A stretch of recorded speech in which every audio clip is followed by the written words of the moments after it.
같이 기도드리심으로 금요 예배 드리시겠습니다. 다 같이 기도드리시겠습니다.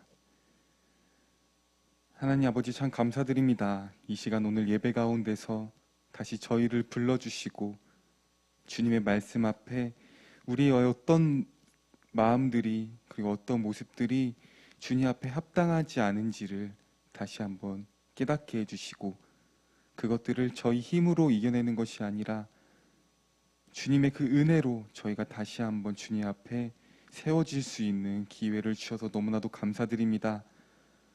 우리가 주님께 반응하는 그 모든 것들이 전부라고 생각하지 않고 다시 한번 주님 앞에 겸손한 마음으로 섭니다.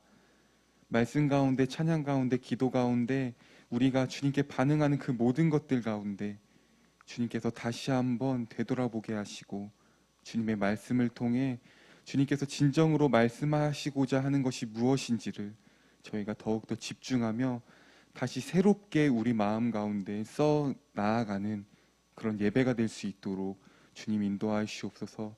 다시 한번 주님 앞에 새롭게 태어나기 원합니다. 주님, 우리의 이 마음을 받아주시고 주님께서 능히 일하여 주시옵소서. 감사드립니다. 예수님 이름으로 기도드립니다. 아멘. 다 같이 찬송가 393장 찬양 드리시겠습니다.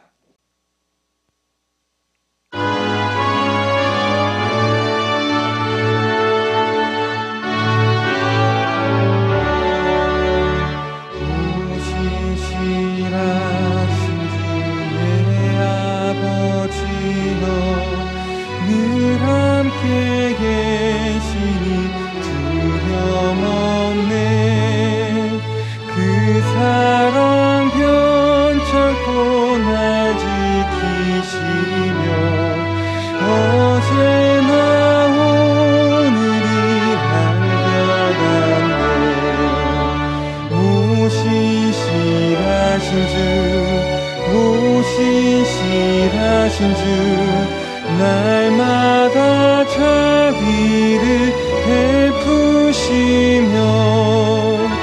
일용할 모든 것 내려주시니, 오 신실하신 주, 나의 구주. 봄철과 또 가을과 겨울, 해와 달 별들도 다 주의 것, 만물이 주 영광 드러내도다. 신실한 주 사랑 나타내네.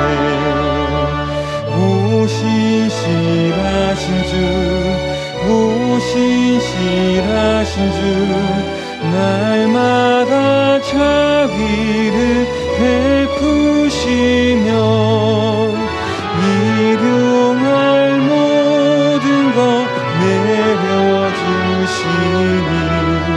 오 신실하신 주, 나의 구주.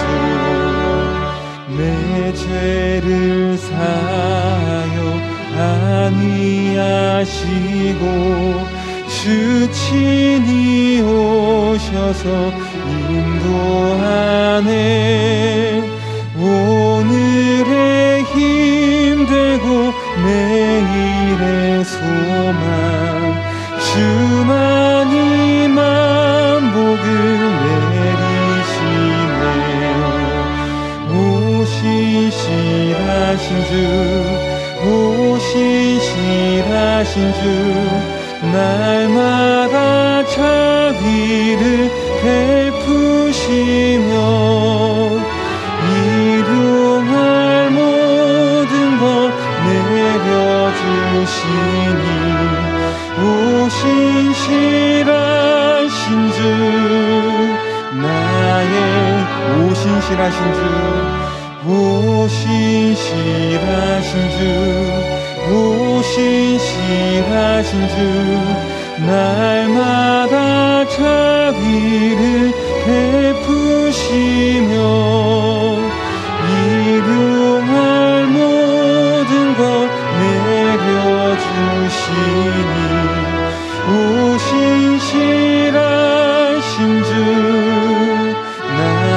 1절 한 번 더 찬양합시다. 오 신실하신 주 내 아버지여 늘 함께 계시니 두려움없네. 그 사랑 편찮고 날 지키시며 어제나 오늘이 한결같네. 오 신실하신 주, 오 신실하신 주 날마다 자비를 베푸시며 일용할 모든 것 내려주시니 오 신실하신 주 3절 내 죄를 사하여 내 죄를 사하여 아니하시고 주 친히 오셔서 인도하네. 오늘의 힘되고 내일의 소망 주만이 만복을 내리시네.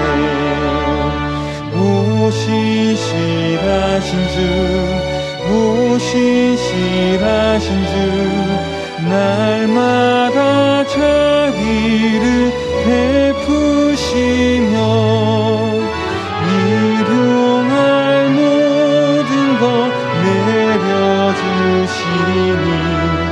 오 신실하신 주 나의 구주.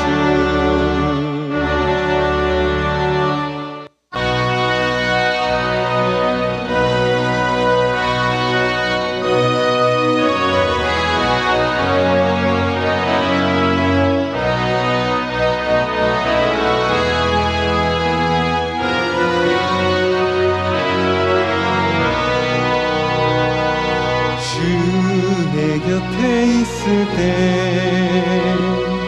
마음이 든든하오니 주여 내가 살 동안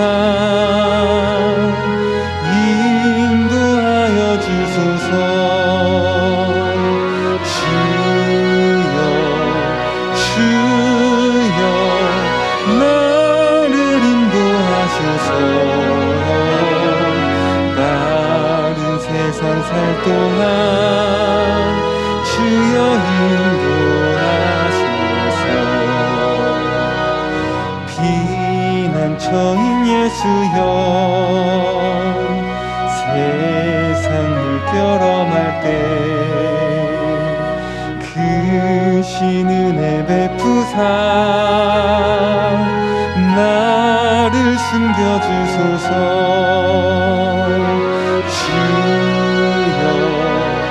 주여 나를 인도하소서.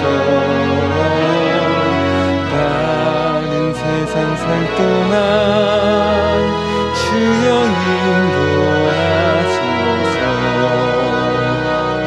세상 틈타 지난 후 영화로운 나라와 눈물 없는 곳으로 들어가게 하소서. 주여 주여 나를 인도하소서.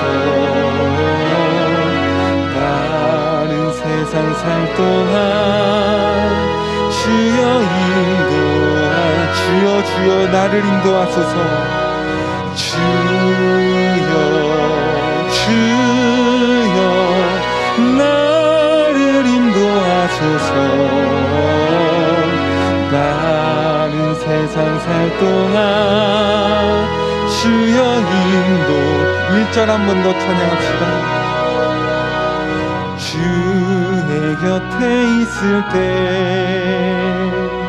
마음이 든든하오니 주여 살 동안 인도하여 주소서. 주여 주여 나를 인도하소서. 다른 세상 살 동안 주여 인도하. 3절 세상 풍파진 않음 세상 풍파진 않음 영화로운 나라와 눈물 없는 곳으로 들어가게 하소서. 주여 주여 나를 인도하소서. 다른 세상 살 동안 주여 인도 주여 주여 나를 인도하소서. 주여 주여 나를 인도하소서. 다른 세상 살 동안 주여 인도하소서.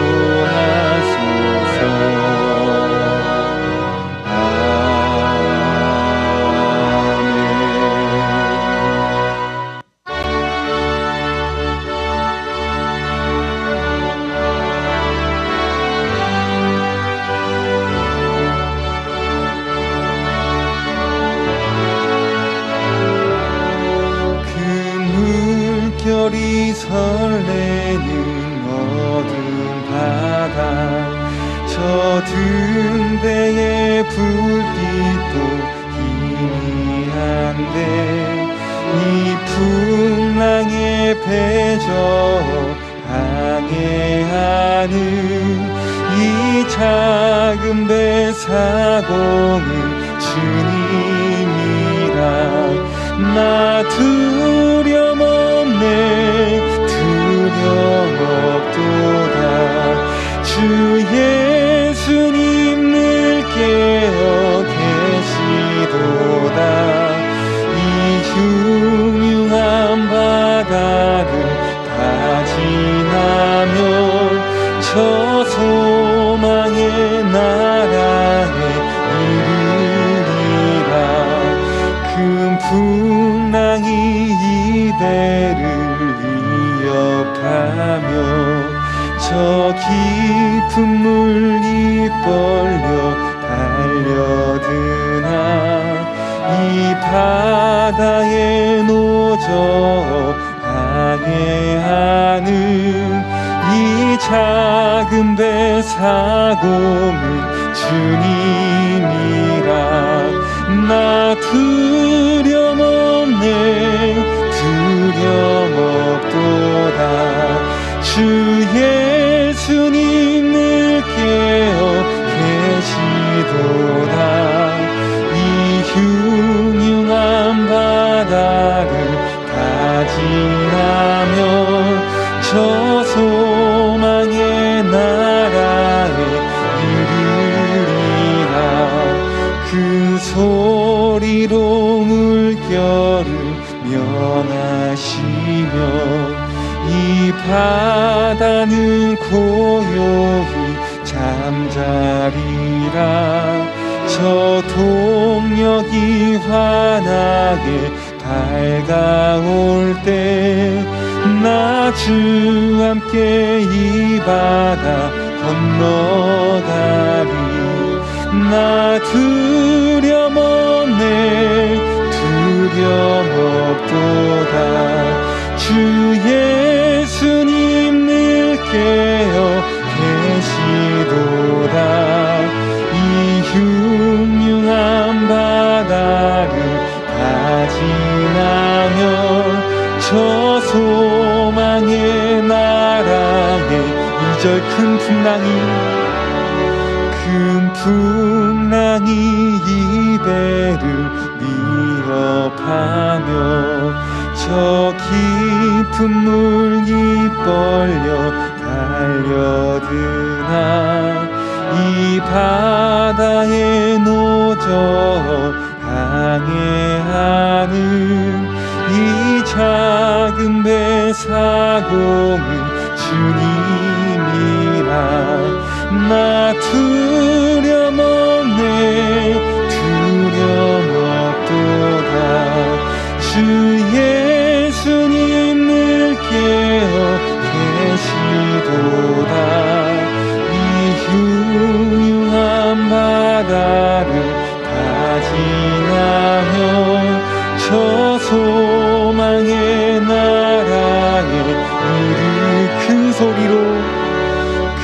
소리로 물결을 명하시며 이 바다는 고요히 잠자리라. 저 동력이 환하게 밝아올 때 나 주 함께 이 바다 건너가리. 나 두려움 없네 두려움 없도다. 주 예수님 늘 깨어 계시도다. 이 흉흉한 바다를 다 지나면 저 소망의 나라에 나 두려움 없네 나 두려움 없네 두려움 없도다. 주 예수님 늘 깨어 계시도다. 이 흉흉한 바다를 다 지나며 저 소망의 나라에 이르리라.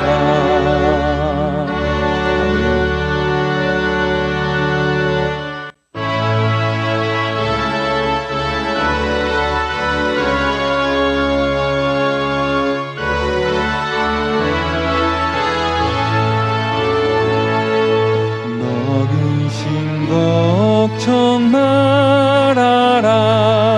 주 너를 지키리. 주 날개 밑에 거하라. 주 너를 지키리. 주 너를 지키리. 아무 때나 어디서나 주 너를 지키리. 늘 지켜주시리.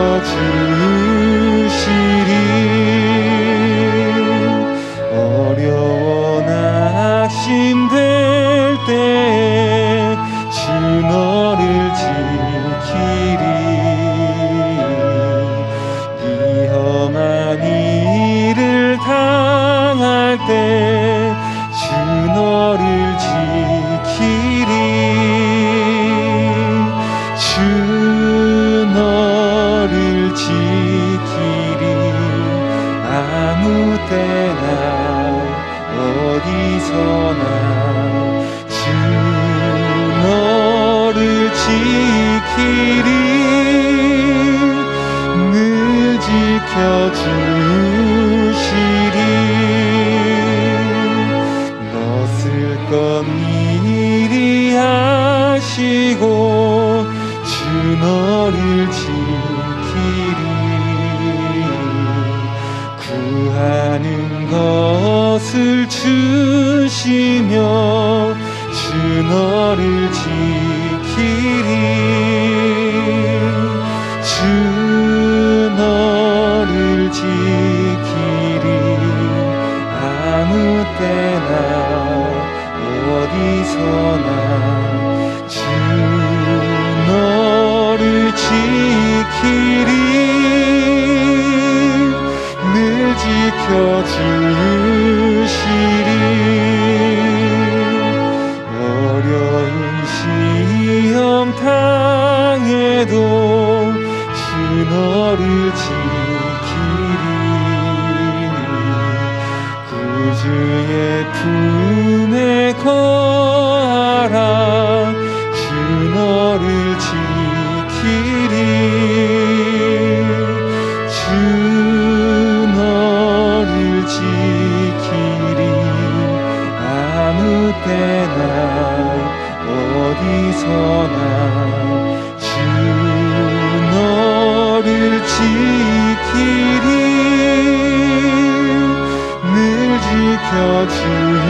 지켜주시리. 주 너를 지키리. 주 너를 지키리. 아무 때나 어디서나 주 너를 지키리. 늘 지켜주. 믿음을 갖고 한 번 더 고백합시다. 주 너를 지키리. 주 너를 지키리. 아무 때나 어디서나 주 너를 지키리. 늘 지켜주시리.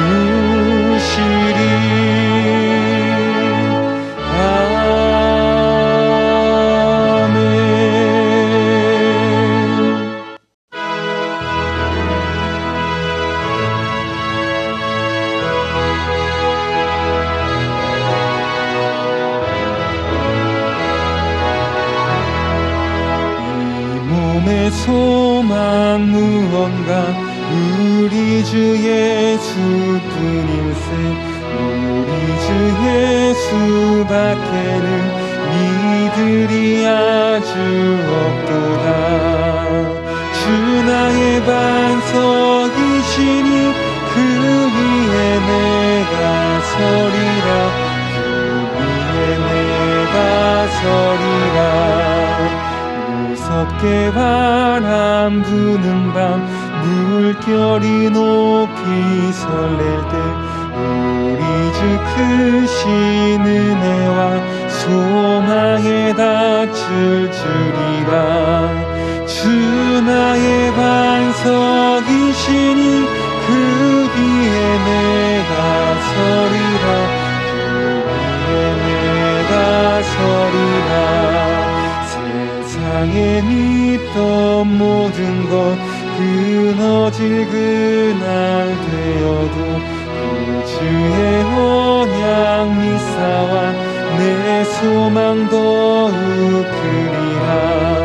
주 나의 반석이시니 그 위에 내가 서리라.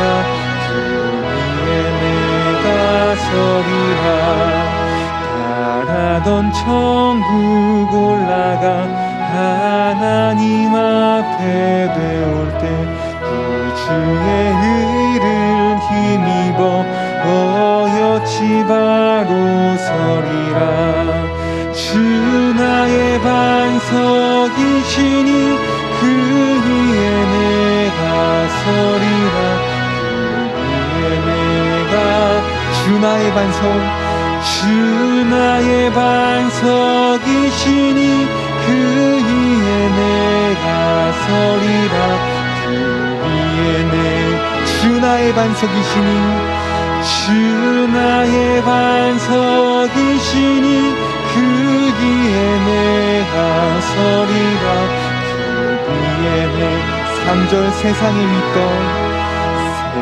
세상에 믿던 모든 것 끊어질 그날 되어도 구주의 언약 믿사와 내 소망 더욱 크리라. 주 나의 반석이시니 그 위에 내가 서리라. 그 위에 내가 서리라. 바라던 천국 올라가 하나님 앞에 배울 때 구주의 의를 힘입어 어여치 바로 서리라. 주 나의 반석이시니 그 위에 내가 서리라. 그 위에 내가 주 나의 반석이시니 주 나의 반석이시니 그 위에 내가 서리라. 그 위에 내가 서리라.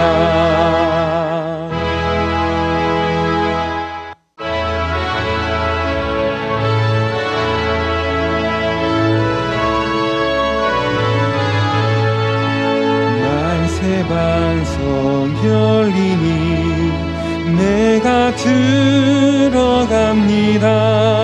창의 허리 상하여 물과 피를 흘린 것 내게 효험되어서 정결하게 하소서. 내가 공을 세우나 은혜 갚지 못하네. 힘이 없이 힘쓰고 눈물 근심 많으나 구속 못할 죄인이 예수 홀로 속하네. 빈손 들고 앞에 가 십자가를 붙드네. 네가 없는 자라도 도와주심 바라고 생명샘에 나가니 나를 씻어주소서. 살아 생전 숨쉬고 죽어 세상 떠나서 거룩하신 주 앞에 끝날 심판당할 때 만세 반석 열리니 내가 1절부터 한 번 더 찬양합시다. 만세 반석 열리니 내가 들어갑니다. 창의 허리 상하여 물과 피를 흘린 것 내게 효험되어서 정결하게 하소서.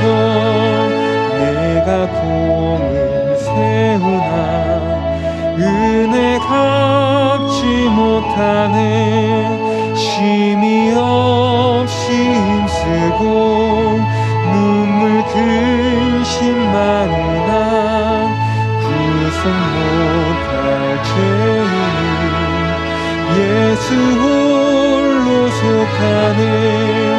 빈손 들고 앞에 가 십자가를 붙드네. 의가 없는 자라도 도와주심 바라고 생명샘에 나가니 나를 씻어주소서.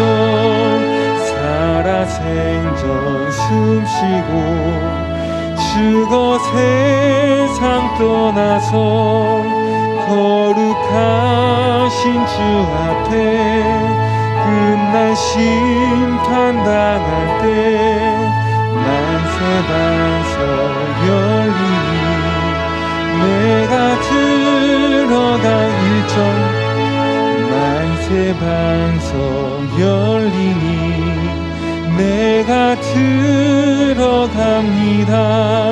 창의 허리 상하여 물과 피를 흘린 것 내게 효험되어서 정결하게 하소서. 이 시간 오늘 예배를 위해서 다 같이 기도드리시겠습니다.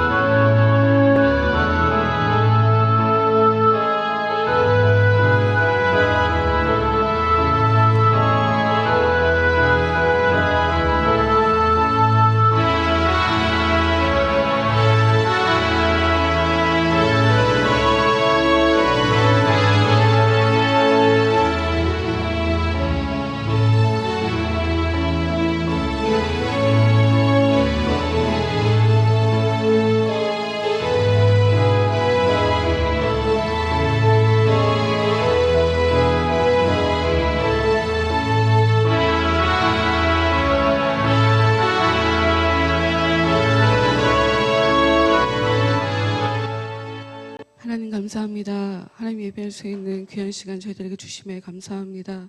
하나님 이 시간 말씀 가운데 더욱더 기름 부어 주시옵소서.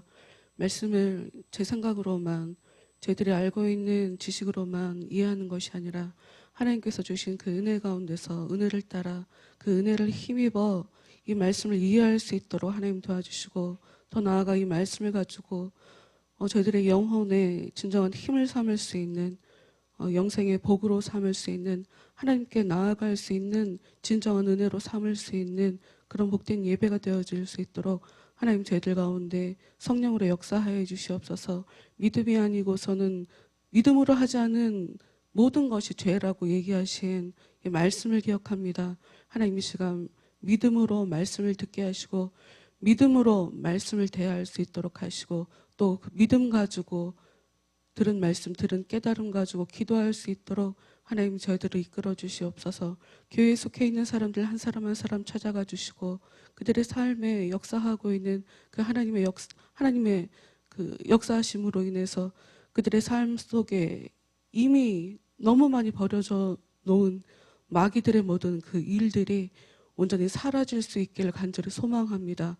하나님 불쌍히 여겨주시고 그들에게 그들의 삶에 있어서 가장 귀한 것이 무엇인지, 가장 중요한 것이 무엇인지, 가장 시급한 것이 무엇인지 하나님 그들이 제대로 깨달을 수 있도록 주여 도와주시옵소서. 하나님께서 베풀어 주시는 그 생명 없이, 하나님께서 주시는 그 은혜 없이 밝은 미래를 기대할 수 있는 그 어떤 인간도 이 세상에 있지 않음을 하루속히 깨달을 수 있도록 불쌍히 여겨주시고, 은혜 받는 것이 얼마나 가치 있는 것인지, 은혜 받는 것이, 은혜를 채우는 것이, 예배라는 것이 얼마나 귀한 것인지 하나님 그들 깨달을 수 있도록 하나님 도와주시옵소서. 저희들에게 주신 기회, 하나님께 더 칭찬받을 수 있는 기회, 하나님께 사랑받을 수 있는 기회, 하나님 이 모든 것들을 그대로 흘려보내면서 힘들다고 말하며 괴롭다고 말하며 어렵다고 말하며 고되다고 말하지 않도록 하나님 자신의 삶을 제대로 들여다볼 수 있는 눈이 열리고 귀가 열린 그런 사람들 될 수 있도록 교회에 속해 있는 사람들 한 사람 한 사람 찾아가 주시고 성령으로 이 시간 덮어 주시옵소서.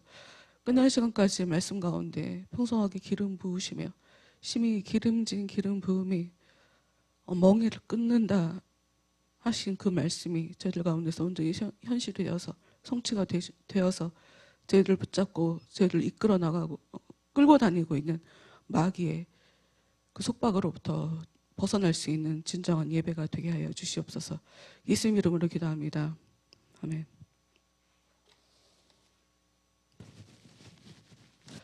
네, 저희 지난주에 저희가 마태복음 24장 말씀 16장 말씀을 보면서 마태복음 16장을 가서 보죠. 보면서 지난주에 우리는 마태복음 16장을 중심으로 봤어요. 바리새인과 사두개인들이 예수님께 와서 예수님을 시험을 하며 표적을 구하죠. 그런데 예수님의 대답은 표적을 주는 것이 아니라 그들이 원하는 대로 하늘에서부터 오는 표적을 주는 것이 아니라 오히려 책망하시는 그런 말씀이 마태복음 16장 2절에 나왔죠.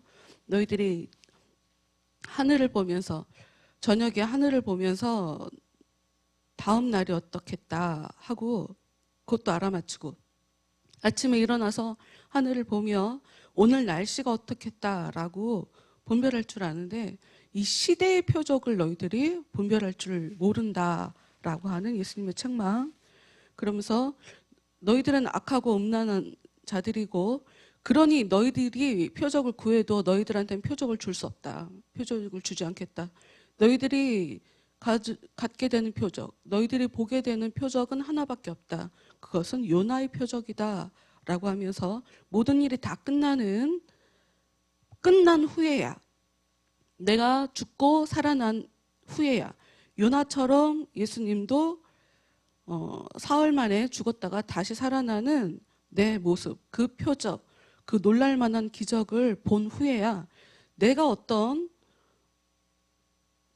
사람이었는지 니네들이 그때 가서 깨닫게 될 거다. 너희들은 나를 믿으려고 한다는 그런 의도를 가지고 믿으려니까 보여달라. 증거를 보여달라. 당신이 하나님으로부터 온 그런 메시아라는 증거를 나한테 보여라. 라고 얘기하고 있지만 믿지 않으려고 하는 사람들은 그런 사람들에게는 표적을 줄 수 없다. 주지 않겠다. 하는 것이 예수님의 바리새인과 사두개인들에게 보인 모습이었고 심지어 예수님이 어떤 분이신지 알았던 세례 요한조차도 예수님의 어떤 분인지 자기가 감옥에 갇혔을 때 다시 자신의 제자들을 예수님께 보내서 당신이 그분입니까? 아니면 우리가 또 다른 사람을 기다려야 됩니까? 라고 하는 그런 질문을 전달할 정도로 사람들이 시대의 표적을 분별할 수 없는 그런 사람들이었다 하는 것을 지난주에 봤어요.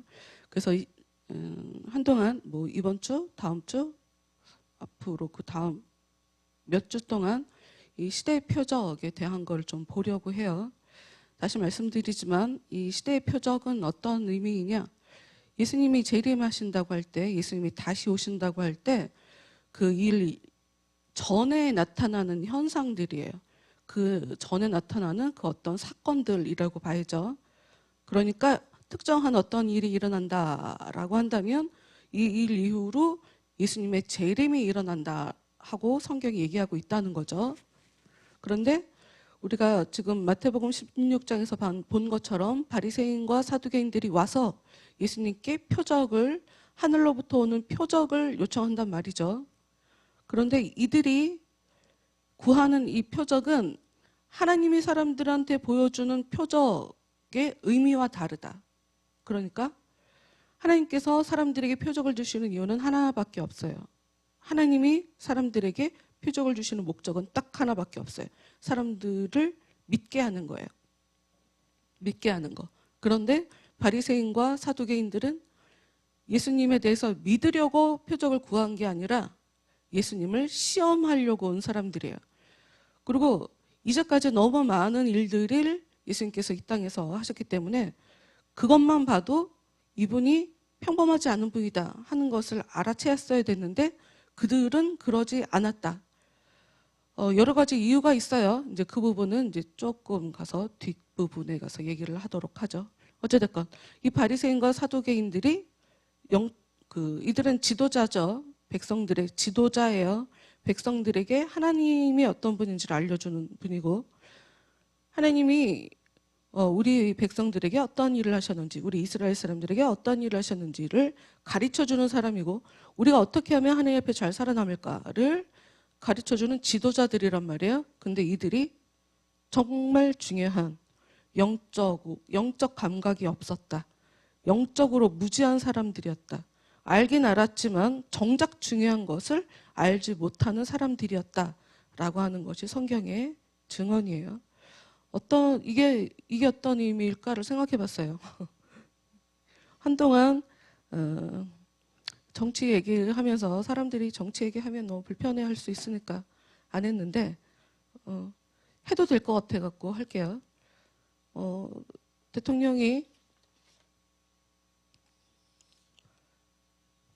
문재인 대통령이 정부 들어서면서 했던 이야기 중에 사람이 먼저다라고 하는 이야기를 여러분 들어보셨을 거예요. 굉장히 많이 회자가 되는 이야기죠. 사람이 먼저다. 다시 말씀드릴게요.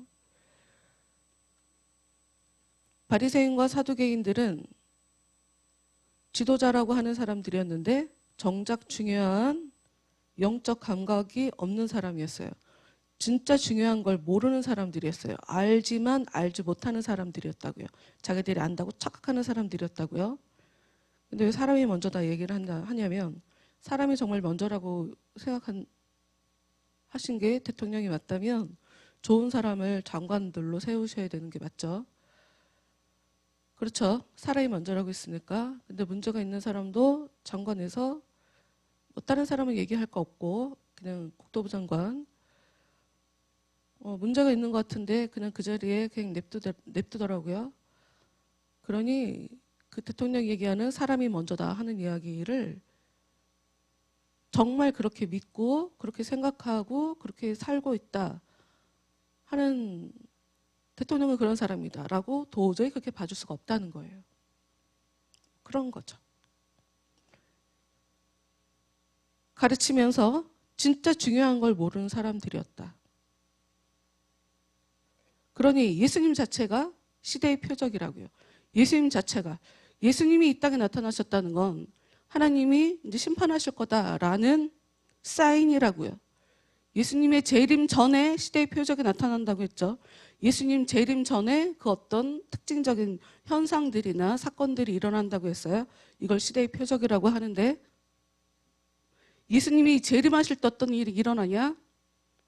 예수님이 재림하시면서 하나님이 심판하시죠. 어떤 사람이 옳은 사람인지, 어떤 사람이 그른 사람인지, 어떤 사람을 구원해 주실 건지, 어떤 사람을 망하게 할 건지 하나님이 이제 역사하시기 시작한단 말이에요. 그게 예수님의 재림 때 일어나는 일이니까. 그러니 이 사람들은 예수님에 대해서 알지도 못하면서 시대의 표적, 그러니까 시대의 표적 그 자체이신 예수님, 예수님이 이 땅에 나타나셨으니 이제 심판이 일어나요. 이게 어떤 식으로 이들의 역사에 나타나게 되었냐? 예수님이 오셔서 굉장히 많은 이야기들을 했죠. 근데 그중 하나가 성전이 무너지게 될 거다. 이 성전이 돌 하나도 돌 위에 남아 있지 않을 정도로 다. 그러니까 성전을 쌓는데 굉장히 많은 돌들로 층층 쌓아서 성전을 만들었을 거 아니에요. 근데 돌이 쌓여 있는 것을 보지 못할 정도로 다 돌들이 다 무너지게 될 거다. 산산이 무너지게 될 거다 하고 얘기했단 말이에요. 근데 예수님이 왔다 가신 40년 후에 70년 정도에 예루살렘이 정말 폭삭 망해버려요. 다 죽어요. 정말 사람들이 다 죽는다고요. 성취되기까지 40년이 걸렸죠. 근데 왜 돌 위에 돌이 하나도 남지 않게 되었냐? 지금 예수님 당시에 예수님의 제자들도 예루살렘 그 성전이 너무 멋있어서 예수님한테 성전을 보시라고 할 정도로 그들에게 있어서 성전은 굉장히 자랑스러운, 왜냐하면 처음에 만들었던 성전 자체, 솔로몬이 만들었던 성전이 굉장히 화려했어요. 그런데 그 성전이 유다 왕국이 망하면서 그게 완전히 부서진단 말이에요. 그래서 외국으로 끌려갔다가 다시 돌아와서 재건축을 했는데 그때 만들어졌던 성전이 좀 초라했어요. 좀 모양이 초라했어요. 옛날에 솔로몬이 지은 것 같지 않았거든요. 그래서 그거를 다시 무너뜨리고 헤롯이 다시 지었어요. 그런데 사람들한테 좀 칭찬 들을 요량으로 헤롯 왕은 정통성이 없는 로마에 의해서 세워진 왕이기 때문에 사람들의 인기를 끄는 게 굉장히 중요했단 말이에요. 그래서 사람들한테 칭찬을 들으려고 굉장히 화려하게 성전을 지었는데 어떤 소문이 있었냐? 돌하고 돌 사이에 금이 있다 하는 그런 이야기까지 이제 소문이 났죠. 그래서 사람들이 로마가 예루살렘을 둘러싸고 그 성전을 무너뜨릴 때에 그 소문대로 돌과 돌 사이에 있는 금까지 다 긁어가려고, 그래서 실제로 그 일이 글자 하나 안 틀리고 현실이 되어져 버려요. 예수님이 시대의 표적이란 말이에요. 예수님 자체가 시대의 표적인데 사람들은 지도자라고 하는, 유대인의 지도자라고 하는 사람들이 오히려 시대의 표적이신 예수님을 볼 줄 몰랐죠. 왜냐하면 이들은 악하고 음란한 자들이기 때문이에요. 그래서 예수님이 안 믿으려고 하기 때문에 너희들에게는 표적을 주지 않겠다. 내가 죽고 부활하는 그 표적을 보게 될 거다. 너희들이 나를 죽인 후에 내가 다시 살아나는 그 충격적인 진실을 너희들이 보게 될 거다. 너희들이 얼마나 하나님 앞에 악한 자들인지, 너희들이 얼마나 하나님 앞에 음란한 사람들인지 그 충격적인 실체들을 너희들이 보게 될 거다 하는 그런 얘기를 사실 예수님이 하고 계시는 거예요. 그러면 이제 앞으로 몇 주 동안 시대의 표적, 이것이 무엇인가를 좀 보도록 할게요. 일단 여기서 말하는 표적, 빠르게 얘기하면 징표, 기적이라고도 표현할 수 있어요. 바리새인과 사두개인들이 얘기하는 표적은 어떤 의미냐? 하나님께서 너를 보냈다는 증거를 보여달라, 이런 뜻이죠. 네 뒤에 하나님이 계시는지 보자. 근데 이게 예수님이 얘기하는 표적과 사람들이 얘기하는 표적이 좀 달라요. 뭐냐면 여러분, 이 표적이 제일 처음 나타나는 게 언제냐면 출애굽기에 나오는 재앙이에요. 재앙. 애굽에서 재앙이 일어나죠. 근데 그 앞에, 바로 그 전에 어떤 일이 일어났냐? 모세를 하나님께서 부르실 때, 모세가 보니까 나무에 불이 붙어 있는데 분명히 불길이 있는데 나무가 타지 않는 게 너무 신기해요. 분명히 불인데 타지 않는 불이에요. 그게 뭐지? 하고 가서 봤는데 그게 하나님이 그곳에 임하신 그런 모습이었어요. 가서 이스라엘 백성들을 데리고 나와라. 사람들이 안 믿으면 어떡하죠? 그래? 그러면 네 손을 네 품에 넣었다가 빼봐라. 넣었다 뺐더니 손이 문둥병이 걸렸어요. 다시 넣었다 빼봐라. 다시 넣었다 뺐는데 괜찮아졌어요. 요때 표적이란 말을 쓰거든요. 사인. 내 말이 진짜다. 내가 너를 보내는 거다. 그런데 하나님이 얘기하는 표적의 진짜 의미는 어떤 의미냐면 내가 지금 일하고 있다라는 것이 표적이라는 것의 의미예요. 시대의 표적이라고 할 땐 지금 하나님이 현재 일하고 있다라고 하는 것이 하나님이 얘기해 주고 싶은 이 표적이라는 것의 진짜 의미라고요. 그러니까 출애굽기 재앙을 통해서 사람들에게 하나님께서 보이시는 모습은 출애굽기에 10번의 재앙이 있는데 그 모든 것들이 애굽 사람들이 믿고 있는 신들을 심판해버린 모습들이거든요. 애굽 사람들이 믿고 있는 그 신들을 다 심판해버린 것이, 그래서 10가지 재앙이 일어난 거예요. 나일 강을 신으로 섬기고 있었고 개구리를 신으로 섬기고 있었고 그런 사람들이었단 말이에요. 그래서 그것들을 전부 다 하나님이 이렇게 심판하시는 그런 모습이죠. 그게 무슨 뜻이냐? 얘는 진짜 신이 아니다. 내가 진짜 신이다. 나는 진짜 신이다. 나는 나다. 난 지금 일한다. 하는 그런 의미죠. 그런데 사람들이 얘기하는 표적은 사실 조금 달라요. 사람들이 요구하는 표적과 나를 통해서 하나님의 표적이 나타날 때 사람들이 이야기하는 그 표적이라는 것의 그 의미가 다르다고요. 하나님이 버리시는 표적은 내가 살아있다. 내가 살아있으니 너희들은 이것을 보고 믿어라 하는 것이 하나님이 사람들에게 표적을 주는 목적이지만 사람들은 이 표적을 어떻게 생각하냐? 특히나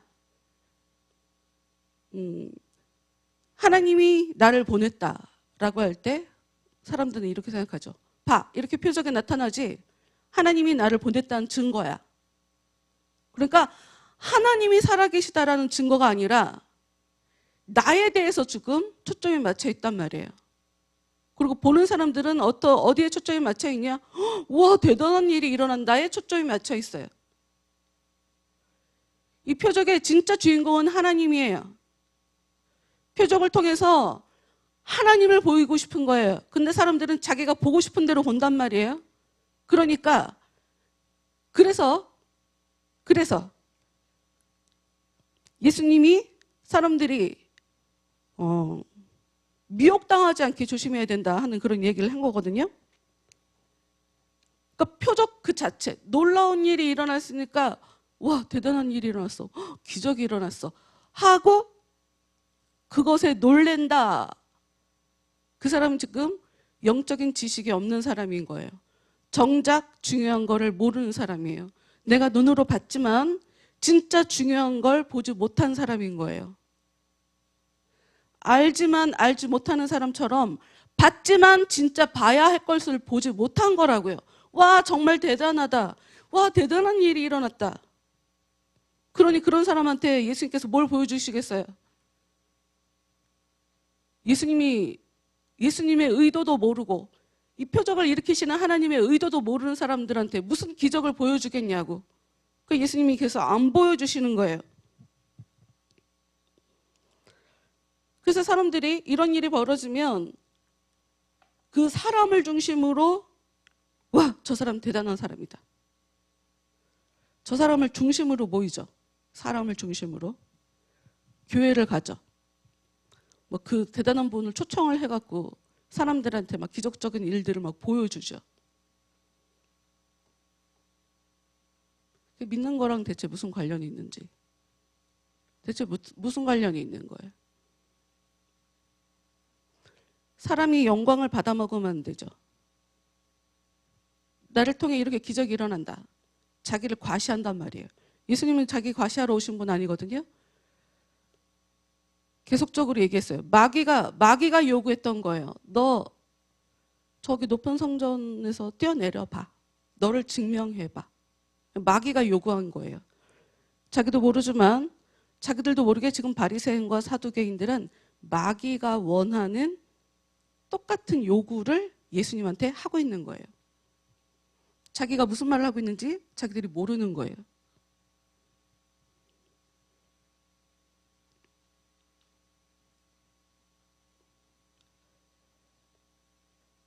세례 요한도 예수님에 대해서 그리고 예수님의 사역에 말하는 그 진정한 의미를 깨닫지 못했죠. 이제 우리가 알아야 될 게 있어요. 이 시대의 표적이라는 것을 당분간 볼 건데 이것이 우리의 미래와 관련되어서 일어나는 일은 맞아요. 그런데 우리가 집중해야 될 건 우리의 미래가 아니에요.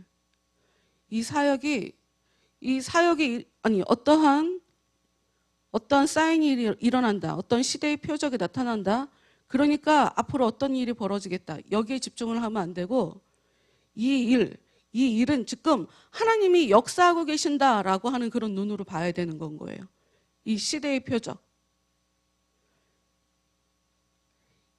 그러니까 바리새인과 사두개인들은 하나님이 역사하신다라고 하는 이 표적을 본 게 아니에요. 지난주에도 얘기하고 지지난주에도 잠깐 얘기했지만 사람들이 왜 말세 전에 예수님의 제자들도 물어봤단 말이죠. 예수님의 제자들도 예수님이 오실 때 주님이 오실 때 어떤 일이 벌어집니까?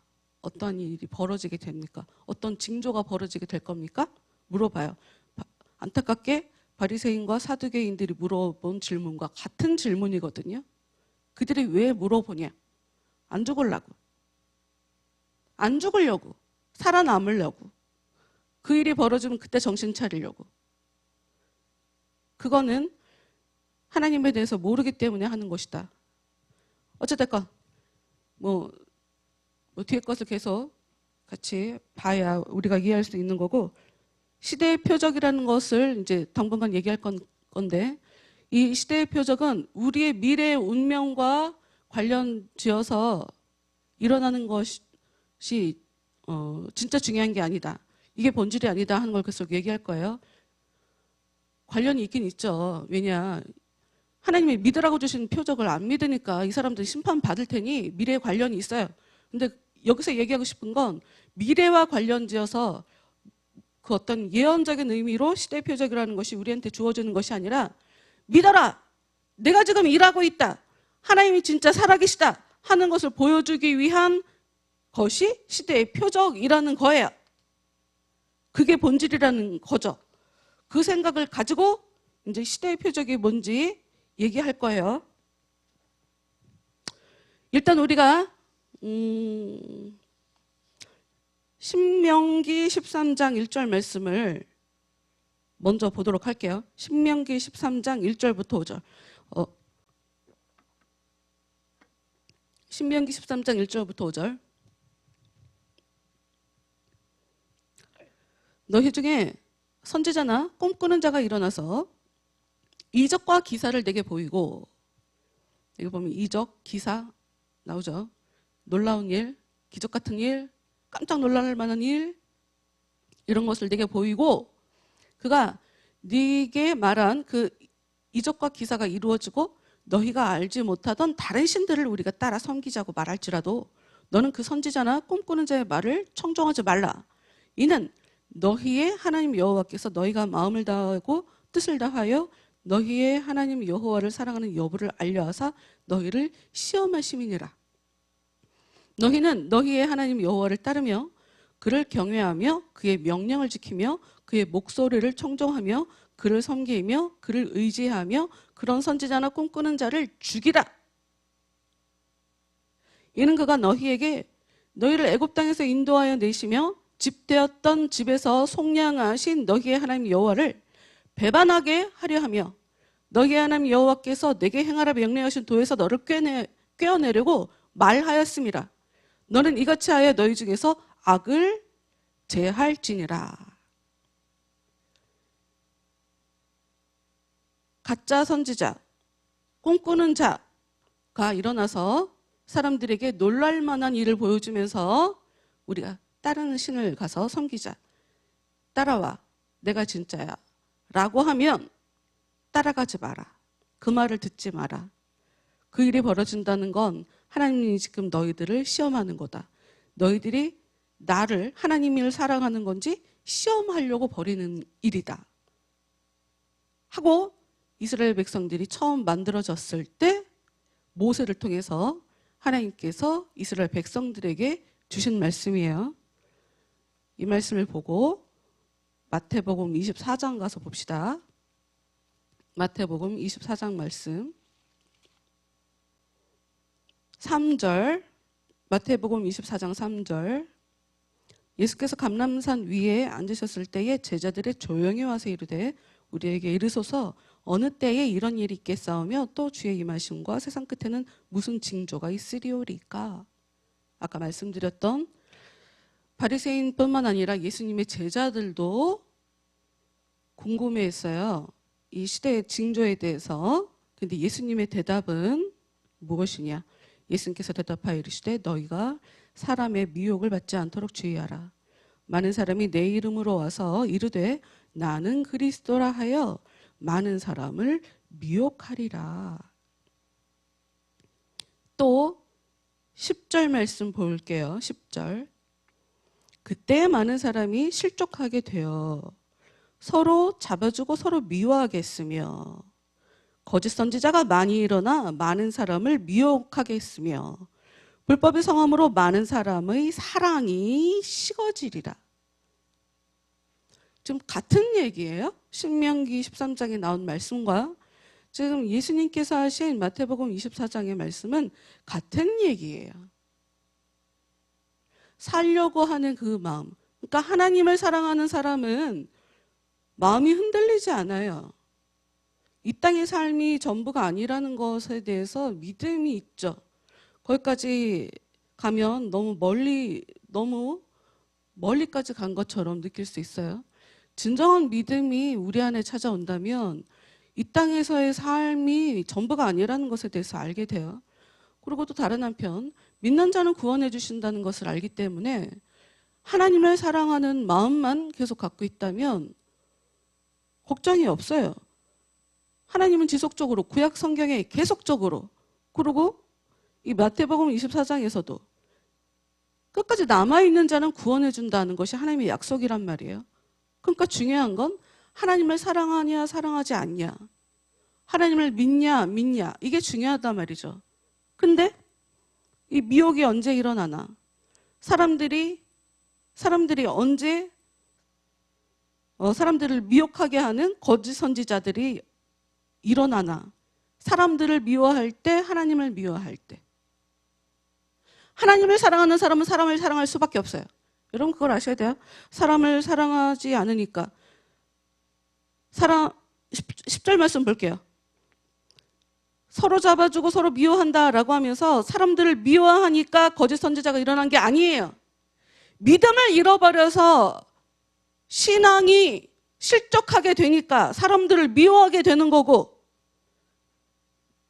내가 실족을 하게 되니까 내 탓이 아니고 저 사람 탓이다라고 하면서 저 사람을 잡아오고 제 탓이다라고 사람들을 미워하게 되는 그때 거짓 선지자가 많이 일어난다고 얘기하고 있어요. 그게 무슨 얘기냐면, 다시 말씀드리지만 예수님도 예수님의 재림 전에, 예수님이 다시 오실 그때 전에 그 어떤 일이 일어나게 될 거야 라고 하는 이 시대의 표적에 대해서 이야기를 하는데, 그럼에도 불구하고 시대의 표적을 얘기하고 있지만 좀 더 나아가 이 시대의 표적이 안 일어난다는 얘기는 아니지만 중요한 건 이런 일이 일어난다, 기적적인 일이 일어난다, 놀라운 일이 일어난다, 이런 게 진짜 의미가 아니다. 네가 하나님만 제대로 믿고 있으면 이것은 문제가 안 된다. 이게 성경을 통해서 얘기해 주고 싶은 거고, 이런 일이 놀라운 일이 왜 일어나냐? 너 흔들렸지? 너 그거 진짜 믿음 아니야. 이거를 가르쳐 주고 싶은 건 거예요. 너 지금 다른 사람 미워했지? 너 힘든 일 일어났다고 다른 사람 핑계댔지? 너 저 사람 때문에 내 괴로워졌다고 얘기했지? 너 지금 믿음 없네? 너 지금 사랑이 없네? 너 사람들을 사랑할 줄 모르면 넌 하나님 사랑하는 사람은 아닐 거야. 그분이 진짜 오시게 되면 넌 하나님 앞에 살아남지 못해. 그걸 알려주고 싶다는 건 거예요. 그러니까 여기서 중요한 건 시대의 표적이라는 것은 일어난다. 그 어떤 놀라운 일이라는 건 일어난다. 그런데 그 놀라운 일이 일어나는 거, 이것 자체가 중요한 게 아니라 이것을 내가 어떤 시각으로 바라보고 있나, 내가 믿음이 있나 없나, 이거를 확인해 보라고 일어나는 일이다 하는 것이 시대의 표적이 우리한테 가르쳐 주는 거예요. 이제 아이고 이제 본론으로 들어가도록 할게요.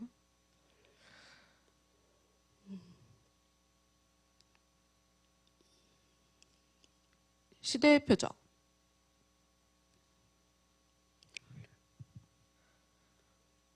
예수님이 오시기 전에 어떠한 일이 일어난다는 거예요. 여러분 지금 마태복음 24장 말씀 펴놓고 있죠. 6절 말씀 볼게요. 6절 말씀. 난리와 난리 소문을 듣겠으나 너희는 삼가 두려워하지 말라. 전쟁이 일어난대요. 7절. 민족이 민족을, 나라가 나라를 대적하여 일어나겠고, 전쟁이 일어난다는 얘기죠. 곳곳에 기근과 지진이 일어난다. 기근, 먹을 게 없는 걸 얘기하죠. 지진, 땅이 흔들리는 걸 얘기하죠. 와, 진짜 막 어떻게 놀래, 무서운 일이 일어난다. 진짜 일어난다는 거예요. 진짜 일어난다는 거예요. 그런데 8절 말씀 다 볼게요. 8절 말씀을 볼게요. 이 모든 것은 재난의 시작이니라. 그러면 14절 말씀을 봅시다. 마태복음 24장 14절. 이 천국 복음이 모든 민족에게 증언되기 위하여 온 세상에 전파되리니 그제야 끝이 오리라. 지금 시작을 얘기하고 끝을 얘기하고 있어요. 대단한 일이 일어날 거래요. 놀랄 만한 일이 일어날 거래요. 그런데 일이 일어나는 게 망했네.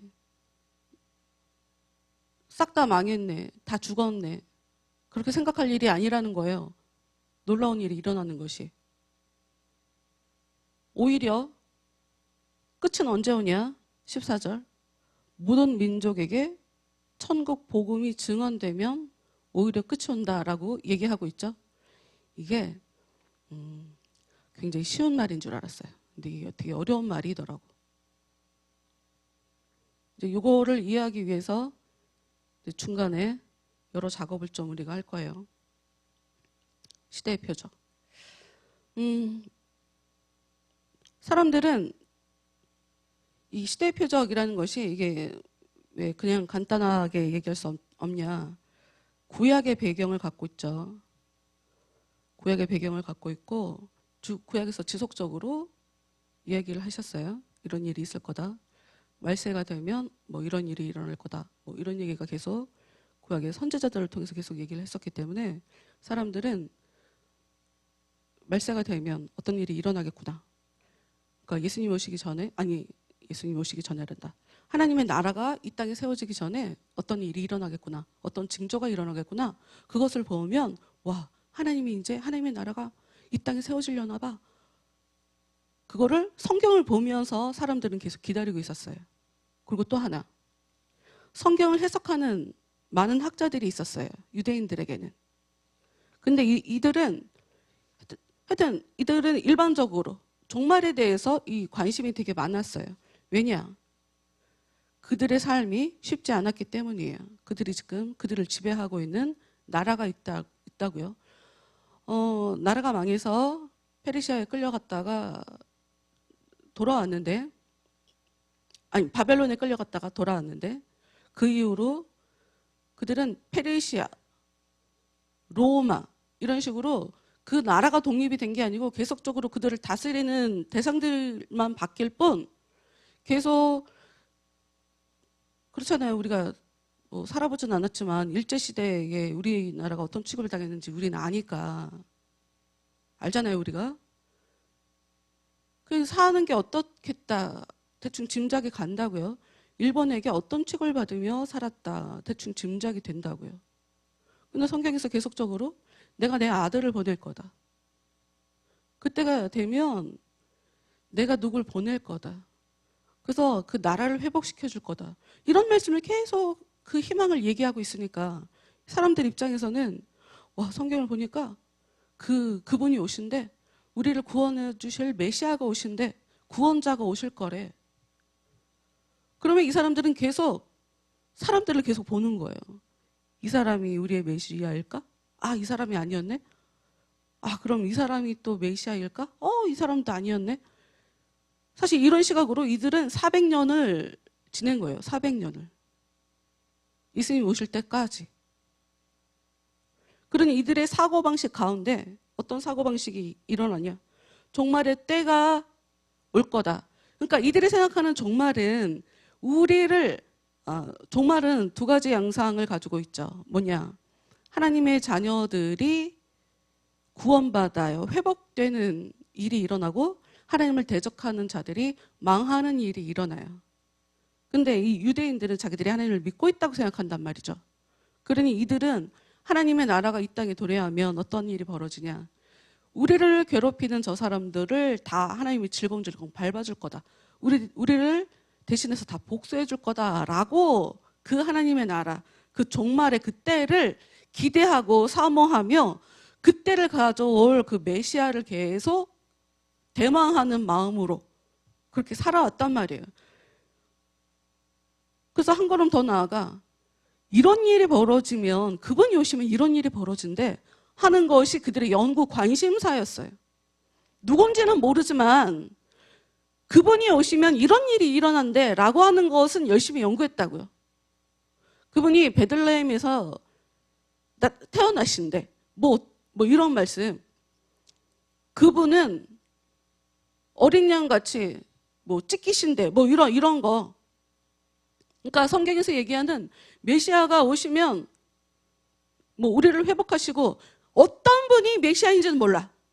어떤 분이 오시는지는 모르는데 그분이 오시기 전에 어떤 일이 벌어질 거다라고 하는 것은 성경을 보면서 굉장히 많은 데이터를 가지고 있었단 말이죠. 근데 그러니 예수님이 그런 분처럼 보이니까 유대인은 바리새인들도 사두개인도 예수님이 그분인가? 믿지 않지만 자꾸 그분인가 싶어하고 자꾸 오는 거예요. 자기들한테 욕도 하고 자기들한테 별로 좋지 않아. 좋은 얘기 안 해. 그래도 그분인가 싶어갖고 찾아가는 거죠. 계속 시험해 보는 거지. 또 간 보는 거지. 근데 제자들도 별다르지 않았다는 거예요. 근데 예수님의 얘기를 보면 예수님이 마태복음 24장 3절 여러분 다시 보세요. 마태복음 24장 3절 예수께서 감람산 위에 앉으셨을 때 제자들이 조용히 와서 이르되 우리에게 이르소서 어느 때에 이런 일이 있겠사오며 또 주의 임하심과 세상 끝에는 무슨 징조가 있사오리까. 정확하게 알아야 될 거, 여러분, 이 성경은 예수님이 돌아가신 이후에 기록된 책이에요. 예수님이 돌아가신 이후에, 그리고 예수님이 대답한 게 예수님이 질문이 아니죠, 지금. 예수님의 제자가 질문한 거죠. 그러니까 이 성경책을 읽게 되는 사람들은 예수님의 제자들이었던 사람들이 아니라 예수님이 왔다 가신, 예수님이 이 땅에 와셔서 죽고 부활하시고 난 그 이후에 교회라는 것으로 모인 그 공동체들에게 예수님이 이런 얘기를 하셨다라고 그 후에 기록되어서 사람들에게 전해진 책이에요. 그래서 주의 임하심이란 단어를 여기다 넣게 된 거예요. 예수님이 다시 오실 것을 이 사람들은 기다리고 있기 때문에 이 마태복음을 받는 그 공동체가 예수님이 다시 오실 것이다 라고 하는 것을 지금 계속 기다리고 있잖아요. 우리가 기다렸던 그런 모습이 아니었어. 세례 요한이 흔들렸던 거. 아까 말씀드렸지만 유대인들, 당시 유대 지도자라고 하는 사람들이 알긴 알았는데 제대로 알지 못했기 때문에 예수님을 못 알아봤던 것처럼 세례 요한이 예수님한테 흔들렸던 이유도 세례 요한은 예수님이 오셔서 사람들에게 그들을 뭐 발로 밟고 못된 애들을 다 징계하고 심판하고 이렇게 하실 것으로 기대했거든요. 근데 그러지 않았기 때문에 세례 요한도 흔들렸어요. 그러니까 예수님에 대해서 알긴 아는데 제대로 몰랐기 때문에 흔들렸거든요. 근데 지금 마태복음을 받는 그 공동체들은, 그 모임에 있는 그 사람들은 1차적으로 그분이 예수님이 정작 우리 옆에 계셨을 때는 우리가 그분인지 제대로 못 알아봤어 라고 하는 1차적으로 낭패를 본 사람들이란 말이에요. 한 번은 실수를 저질렀던 사람들이라고요. 왜냐하면 예수님 돌아가실 때 그 어느 누구도 예수님 옆에 남아있지 않았었으니까. 교회라고 모인 이 사람들은 새로 믿게 된 사람들이거나 십자가에 못 박았던 사람들이 성령의 역사로 인해서 회심한 사람들이에요. 그러니 이 사람들에게 있어서 주님의 다시 오심은 굉장히 중요한, 굉장히 자신들의 신앙생활에 굉장히 중요한 이슈가 되죠. 주님의 다시 오심에 대해서. 보통 설교에서 이런 얘기를 잘 안 하니까 이 말씀이 과연 우리한테 어떤 의미가 있는지 사실 조금 제대로 이해하기 되게 어려울 텐데, 주님의 오심과 세상 끝에 무슨 징조가 있사오리까? 예수님의 제자였던 사람들, 그리고 지금 현재 예수님의 재림을 기다리는 이 사람들에게 중요한 건 예수님이 재림하실 때 어떤 징조가 벌어질까? 여전히 이들은 그런 시각이 중요해요. 그것에 관심이 있어요. 지구가 망하기 전, 왜 우리가 굉장히 많은 이단들이 뭐 몇 날 몇 시에 지구가 망한대요, 이런 얘기 하잖아요. 그런 식의 관점인 거야. 그건 우리한테 중요하지 않다고요. 몇 날 몇 시에 뭐 지구가 망한대, 그게 우리한테 중요하지가 않다고. 그런데 사람들이 그걸 중요하게 여긴다고. 왜? 중요하다고 착각하니까 미혹당하는 거라고요. 그것이 아무것도 아니다 싶으면 마귀가 그런 식으로 역사 안 하지. 근데 그걸 중요하다고 그 마음이 예수님에 대해서 제대로 알지 못하니까, 자기가 믿고 싶은 대로 믿으니까, 가짜 믿음이 그 사람 마음을 잡고 있으니까 악한 것들이 들어가서 그렇게 역사를 하는 거지. 나 적어놓은 거 다 어디 갔지? 나 적어놓은 게 지금 싹 없어져갖고 지금 당황스러워갖고. 왜 우리가 미혹당하냐?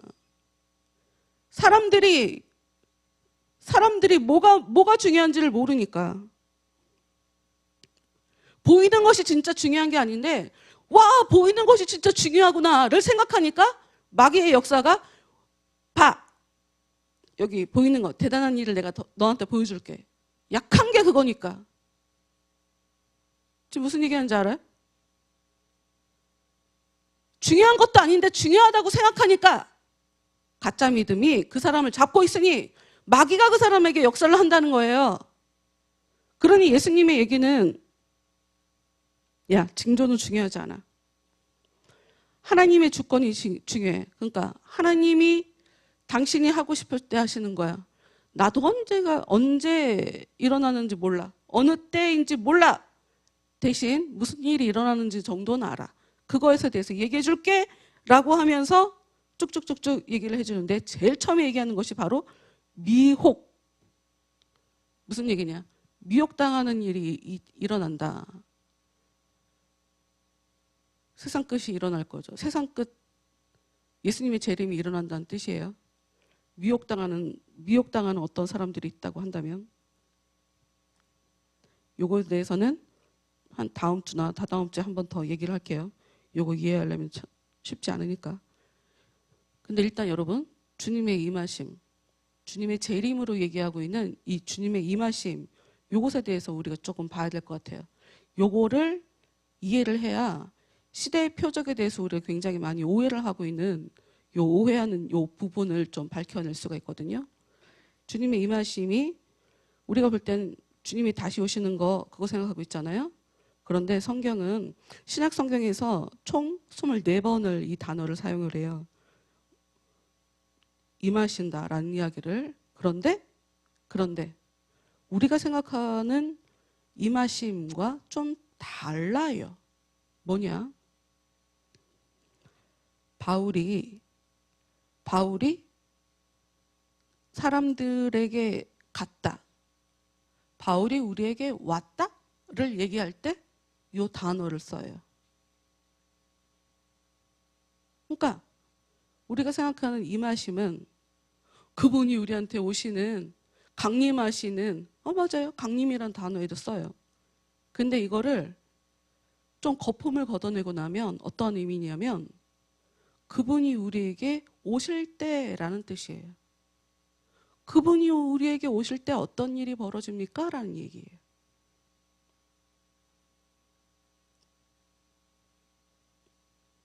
얘기해 볼게요. 고린도후서 7장 7절에 그가 온 것뿐 아니요 오직 그가 너희에게서 받은 그 위로로 위로하고 왔다를 얘기할 때 디도 얘기를 하고 있는 건데 고린도후서에 이제 디도 얘기를 바울이 하거든요. 디도가 왔다라고 하는 얘기를 요 주님의 임하심, 주님의 강림하고 똑같은 단어를 가지고 써요. 그러면은 이 주님의 임하심을 우리가 종말로 생각하고 주님의 강림하심을 우리가 종말로 생각한다면 그래서 주님이 종말에 어떤 일이 벌어지는지 성경이 써놓고 있다고 우리가 생각한다고 한다면 사람이 오는 것을 굉장히 막 이벤트적인 강림, 그분이 재림하시고 뭐 이런 식으로 우리가 이해하진 않잖아요. 그냥 아주 단순해. 온다라는 이야기를 임하심, 강림이란 말로 그냥 써놓고 있는 거예요. 그러니까 우리는 그분이 우리한테 오시는 것 자체가 막 굉장히 막 대단하고 엄청 큰 일이고 그리고 이제 그 시대적 표적에 대해서 우리가 굉장히 크게 오해하는 부분이 뭐냐면 이 시대의 표적이 이게 굉장히 막 무서운 일이다. 대단한 일이다. 비정상적이다. 굉장히 극적이다. 때로는 굉장히 파국적이다. 파국이 뭔지 알죠? 도깨비를 봤으면 알 텐데 파국이다. 모든 게 다 끝난다. 라고 하는 걸로 우리가 보통 이해를 해요. 그분이 오시면 지구가 종말이다. 우리는 다 망한다. 온 세상이 망한다로 바로 연결지어서 생각을 하는데 주님의 오심을 얘기할 때 주님의 오심 전에 나타나는 시대적인 표적을 얘기할 때 그것은 뭐 엄청 대단한 일이거나 파국적인 일이거나 비정상이거나 극적인 일이거나를 얘기하는 게 아니라고요. 우리가 이해하고 싶은 대로 성경을 이해하기 때문에 엄청 대단한 일인 거고, 그냥 보면 그 본질이 보이면 겉으로 보이는 게 별거 아니라고요. 내가 진짜 하나님을 믿으면 엄청 큰 일이 벌어져도 엄청 큰 일이라고 보이는 이것이 아무것도 아니라고. 내가 진짜 믿음을 가지고 주님의 은혜 안에서 주님이 무리를 걷게 하신 거면, 와, 내가 무리를 걸었다, 주님이 나를 이렇게 걷게 하셨다, 여기서 그 이상 그 이하도 아니지. 근데 믿음이 없으니까 내가 무리를 걷다니 이러다가 놀래갖고 물속으로 쏙 빠져버리는 거. 그러니까 우리가 믿는 하나님은 전능하신 하나님이라 우리를 통해서 뭐 별일을 다 하실 수도 있는데, 믿음이 없으니까 하나님이 뭐를 하나 하시면 그게 막 대단한 일인 거지. 그리고 대단한 일이 벌어져야 그걸 하나님이 하신 걸로 우리가 생각하는 거죠. 그래서 교회에 귀신 쫓아내고 뭐 병 고치는 거 이런 거 되게 많이 하잖아요. 그게 너무 이상해. 그게 뭐가 대단하지? 귀신 쫓아내는 게 뭐가 대단해요? 성경은 얘기하는데 가짜들도 나타나서 기적을 보여준대요. 가짜들이, 우리 그 신명기 말씀에서부터 벌써 얘기한 거잖아요. 가짜 선지자들, 거짓 선지자들이 나타나서 사람들의 주목을 끌 만한, 사람들을 유혹할 만한 그런 대단한 일을 사람들한테 한다는 거예요. 자기를 믿게 하려고, 하나님을 믿지 못하게 하려고. 할 수 있으면 죽은 사람도 살아나고.